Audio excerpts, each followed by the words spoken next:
Thank you. Good morning.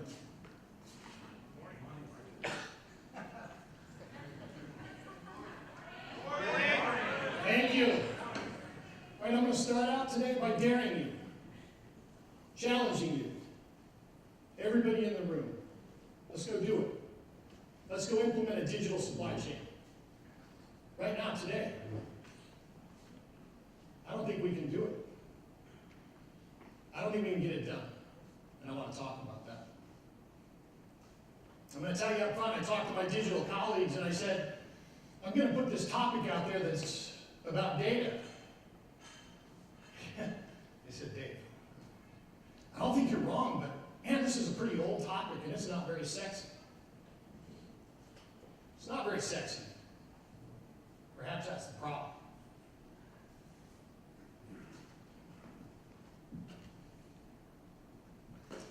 There it is. Digital. Kind of matrix-like. In our minds, this is what data is. It's digital information, zeros and ones. That's all it is. Pretty simple concept.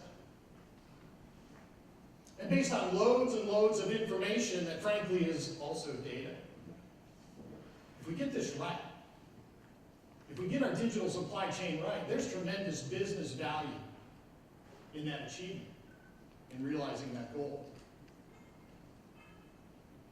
We're all here spending 2 days at the USC Digital Supply Chain Summit. I put digital in there, but it's the Supply Chain Summit. But look at the posters. They're all about speed, innovation, digital, insight. I'm really not questioning your ability. I'm questioning your focus, our focus. Data is being neglected, and data needs our attention. And so I'm compelled today to talk to you about data, all about that data. Every time I say that, I got to be honest, I think of that Meghan Trainor song. It's all about that data, about that data, about that data. And it is all about that data. Simple goal today. I want you to think about three things as you walk around. Three things. Are we controlling the cost and complexity? Are we reducing the risk or increasing the risk? And are we really driving toward better insights? Three simple thoughts. Cost, risk, and insight. Because I think those are the biggest barriers to you implementing your digital supply chain. We're all dealing with digital already. I mean, I looked it up on the internet. It must be correct. Supply chain is the flow of goods and services. Digital is using computers and electronic data to improve those processes, to improve those insights. For the next 2 days, we're going to delve into concepts, really big concepts about your supply chain, really interesting, forward-thinking technology advancements. We're going to have my colleague Paul Brody up here talking to us about blockchain, smart contracts, distributed ledgers. It's what put Bitcoin on the map as a company, blockchain. Might be what takes them off the map as a company, blockchain.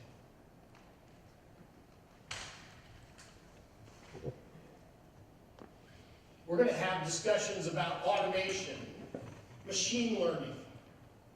If you were here last year, we had some drones flying around the room. Maybe here today as well. And if you weren't here last year, I want to thank you for your participation. This is a really valuable event. If you're new here, I hope we capture your interest and your continued participation in the event. I've been consulting for 28 years across a variety of companies, technology, media, government. And we've always known about data, but the big data era was announced in 2001. I feel it today. I feel it today a lot more than I did 15 years ago, I'll tell you that. And hopefully by the end of this discussion, you will too. The other thing that's interesting is when we talk about digital supply chain, we're using words like disruption, threat, extinction. These are big words. These are scary words. And we're trying to emphasize emphasize the magnitude, right? We're really trying to emphasize the magnitude and get you to focus on that supply chain, on running your business. We're making a bet. We're making a big bet that technology alone is going to solve our lack of focus. That technology alone is going to enable a digital supply chain. It might. But if we controlled cost and complexity, if we reduced the risk by reducing the amount of data we're processing, why wouldn't we do that? Why wouldn't we help technology help make us better? Why wouldn't we help technology drive better insights? So 3 thoughts as we get into this about my first point, which is cost. My first thought, in your mind, think about cost, and when we talk about cost, I have to talk about complexity, because complexity is one of the biggest drivers of cost. And interestingly, or perhaps ironically, if you look at big data and the definition of big data, generally accepted terms are the 3 V's. Velocity, variety, and volume. That's how we define big data. That's how I define complexity. Data velocity is unprecedented. There's no question about that. We're working on quantum computers right now that are going to process data 3,000 to 4,000 times faster than we do today. That's not the velocity issue with data. The velocity issue with data is you can't keep up with computers. So what does that result in? Variety. This is a commonly accepted term. You have these in your company, and many of you, I've seen them. This is a spaghetti diagram. We have spaghetti diagrams that define our processes, and how did these get created? Technology is moving at such a velocity that we're bolting on, we're assembling, we're creating warehouses and repositories. We're spreading our data all over the place. We're complicating our lives. So we're moving quickly, we're introducing more variety, and we're increasing the cost. Variety sort of sounds like it's sexy. You get a choice. In this case, it's not. It's a little bit detrimental. But guess what? That's not the big problem. That's within your 4 walls. You can solve that actually relatively easily. Let's talk about the real value of a digital supply chain. That's the ecosystem. That's you connecting with multiple spaghetti charts. Huge, massive bowls of spaghetti that are uncoordinated, unstructured. And in order for this digital supply chain to work, in order for that ecosystem to work, we've got to get this integration right. We've got to make this work. How are we going to do that? I want to talk a little bit now about the 3rd V of big data, and also the 3rd V from my perspective of cost, volume. Data growth right now is unprecedented and it's staggering. I started doing this work, I actually had to look up online how to pronounce a number that represents data storage. They're huge, unprecedented, hard to explain. And I go back to my days in university. I had an instructor, her name was Dr. Nancy Sy. And Dr. Nancy Sy taught relational database design for business. Now this was a while ago, and it was before the big data era clearly, but she had a good point.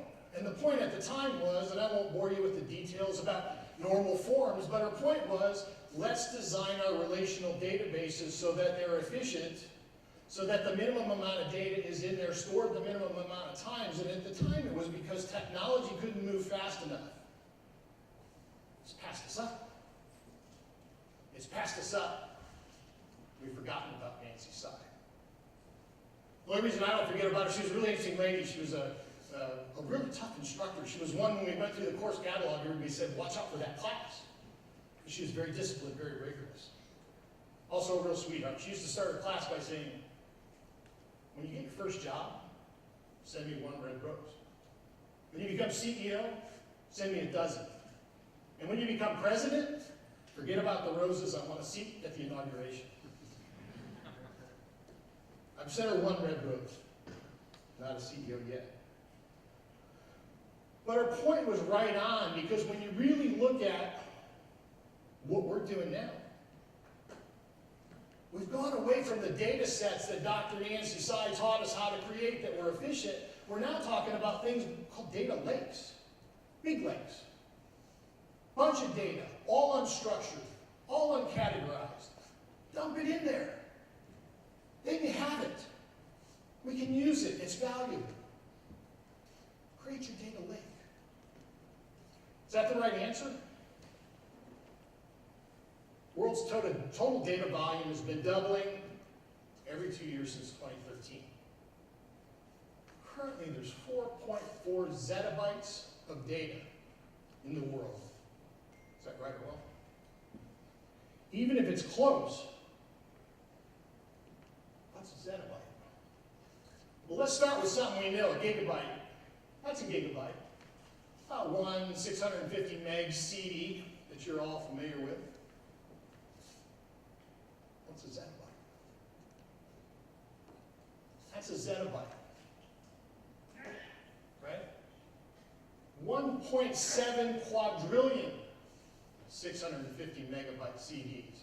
1.7 quadrillion is 1 zettabyte.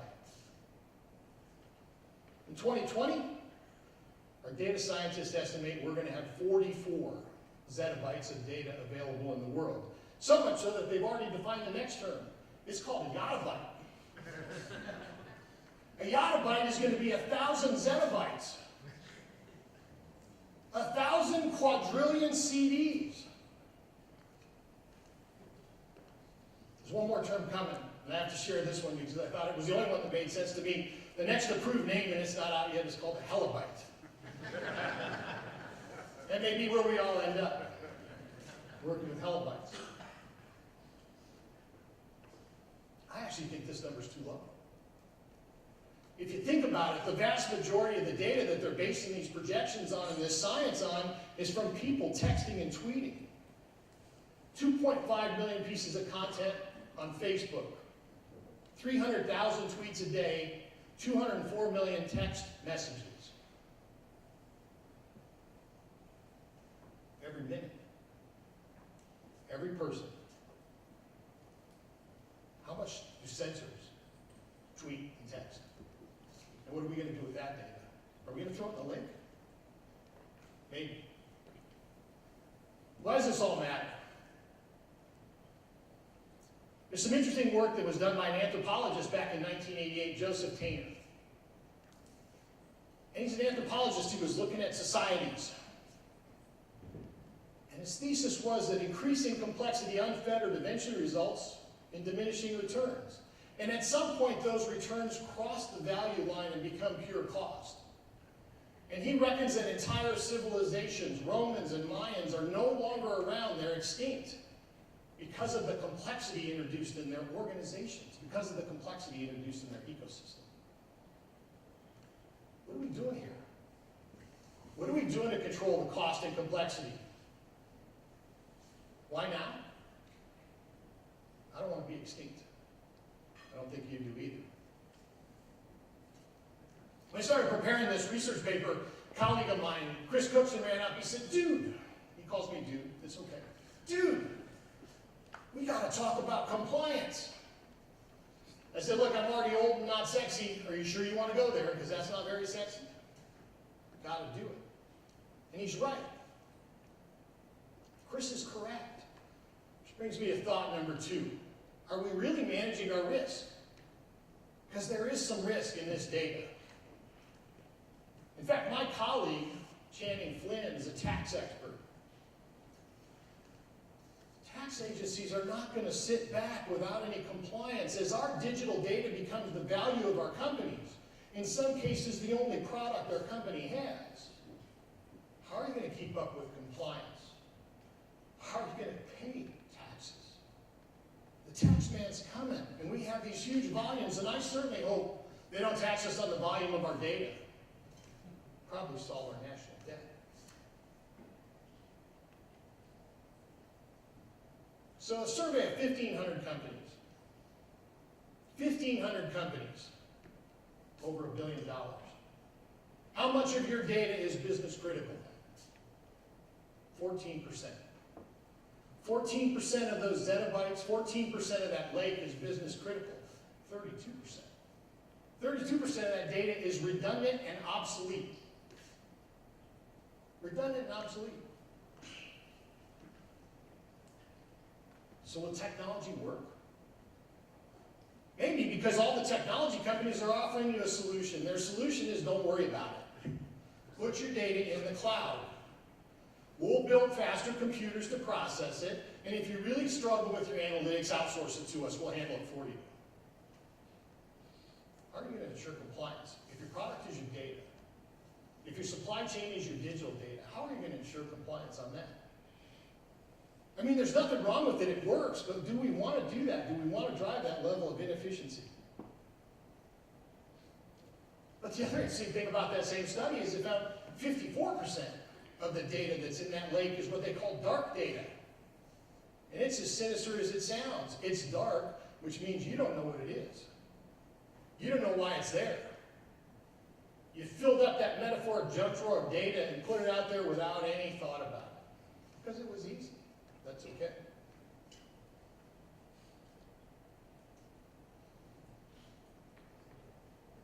I want to talk about my third thought.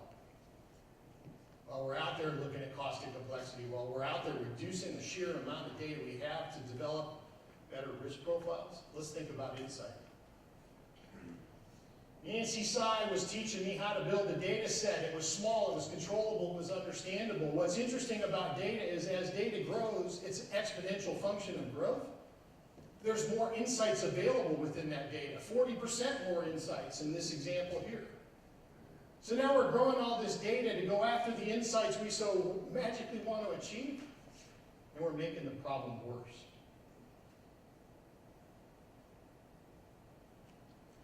Let me illustrate that point a little bit. This is an interesting study. This was done by a couple of psychologists at Princeton and Stanford. And they completed a really interesting study. They had two groups. And they told both groups, imagine you're a loan officer.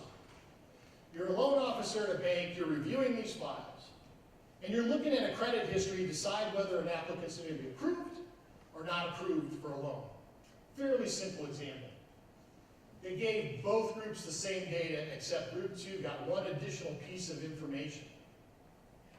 They weren't really sure whether the loan was $5,000 or $25,000.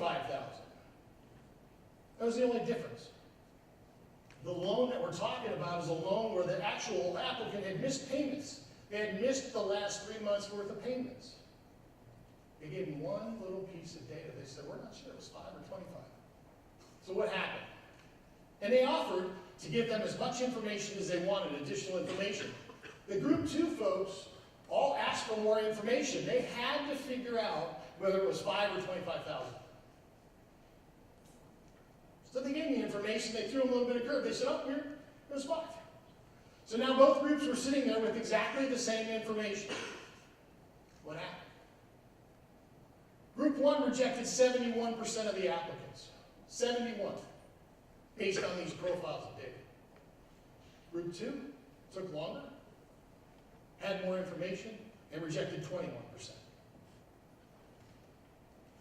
The fact was still the fact. The person hadn't been paying. Data insight actually hurt us. From an insight perspective, there was actually it was 2009, it was years ago. Netflix ran a contest with a lot less data than we have today. Remember, this is doubling every couple of years. Netflix ran a contest, a global contest. We'll pay you $1 million. $1 million if you can improve our recommendation engine, if you can improve our ecosystem and our insight from our data. 180 countries, tens of thousands of applicants in the contest. And all they wanted to do was improve it by 10%, a fairly marginal goal. Two groups. Two groups out of those tens of thousands were able to do it. How much data is too much? There's some good news, hopefully some great news. We know how to fix this. As I said earlier, it's old, it's not sexy. We've been doing data and information management for years, but we need to get refocused. And it's a confusing space. There was an article out in Forbes in January of this year that said data scientists is the career of 2016. In April, they published an article that said data scientists are going to be extinct. They're unicorns. Who do you believe? I want to share one more real example. An ecosystem that you're all already a part of. An ecosystem that was implemented the way we'd all love to implement transformations at our companies. It had the strongest possible executive support. It had the biggest budget of any IT project I've ever seen. It had a great mission, and it had access to some of the best technology in the world. There's our new affordable care system. Our spaghetti chart. That's the best we can do. I don't care if you're a Democrat or a Republican. I know we can do better than that. And I know we can get better insight, and I know we don't have it because I listen to CNN and Fox, and they clearly don't have the same insight about this. They have a different view of whether this is working or not. What if we focused on those three very simple thoughts when we implemented this? Three very achievable objectives of reducing our complexity and cost, about reducing the risk by reducing our data, and improving our insights. We can do this. 4 steps. First step is, let's all have a data strategy. I mean, we all have business strategies, and we all have product strategies, and we all have customer strategies, and we all have people strategies. Where's our data strategy? How are we going to make this ecosystem work? And then we've got to focus on data integration, because when we repeat this multiple times, you see what happens. The spaghetti chart gets unmanageable, incomprehensible to a certain extent. We know how to simplify and standardize your data. Please, let's get back. I want to get Dr. Sai those roses. Let's get back to this science. We know how to do this. It's not hard. And then start asking better questions. Eddie, why we started that years ago. It's our tagline, it's our message, ask a better question, because we understand it's an incomprehensible sea, lake, ocean of data that's growing faster than we'll ever expect. So as you walk around for the next 2 days, please keep these thoughts top of mind. I'd appreciate it. Thank you.